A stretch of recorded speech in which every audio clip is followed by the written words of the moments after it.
Von, professeur de relations internationales, bonsoir, merci d'être avec nous. Pourquoi ce mécontentement d'Israël? En quoi cet accord concrètement n'est-il pas satisfaisant? Parce que cet accord sert les intérêts de l'Iran, il crée en fait un couloir entre l'Iran en passant par la Syrie vers le Liban et donc la mer Méditerranée. C'est un accord qui théoriquement parle de retirer toutes les forces étrangères de Syrie, mais qui en réalité laisse les alliés de l'Iran sur place. Et c'est un accord qui laisse les alliés de l'Iran très proches de la frontière d'Israël et qui ne parle pas d'une timetable, d'un calendrier pour le retrait de ces forces étrangères. Autrement dit, l'Iran a gagné sur tous les plans. Les États-Unis, Trump a parlé très haut de mettre fin à l'influence iranienne dans la région, et là c'est son test. C'est le test pour Donald Trump. Va-t-il véritablement abandonner les forces démocratiques syriennes comme il a abandonné les Kurdes? S'il fait cela, eh bien, ce sera désastreux pour la crédibilité des États-Unis en Syrie et au Proche-Orient, même bien plus que la façon dont cette crédibilité avait été affectée en 2013, lorsque Barack Obama avait menacé d'intervenir et finalement avait fait marche arrière.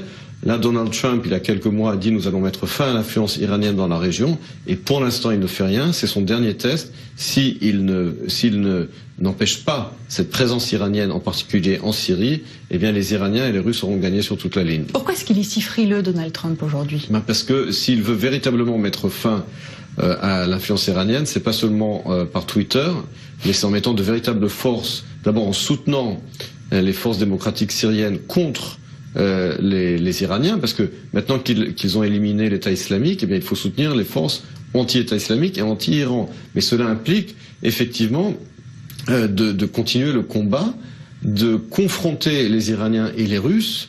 Est-ce qu'il veut véritablement faire cela, ou bien est-ce qu'il veut se désengager de la région? S'il veut effectivement mettre fin à la présence iranienne, eh bien, il y a un coût en termes de risque, en termes de commitment, c'est-à-dire en termes d'engagement, d'engagement sur le terrain face aux Russes, tenir la tête aux Russes, tenir la tête aux Iraniens. Et ça, cela ne demande plus que des paroles et des tweets, cela demande des actes. La question est de savoir s'il est prêt à cela. Et c'est Israël qui serait contraint à agir finalement à la fin de l'équation? Alors justement, Israël, Netanyahou a eu raison de le faire. Il a dit, nous très clairement, si vous laissez tomber vos alliés en Syrie, que vous laissez l'Iran s'étendre, eh bien nous agirons pour défendre nos intérêts.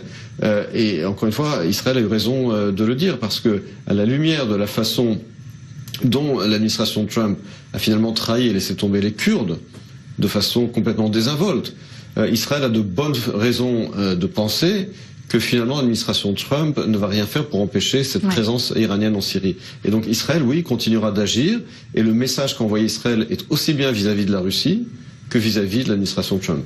Merci beaucoup, Emmanuel.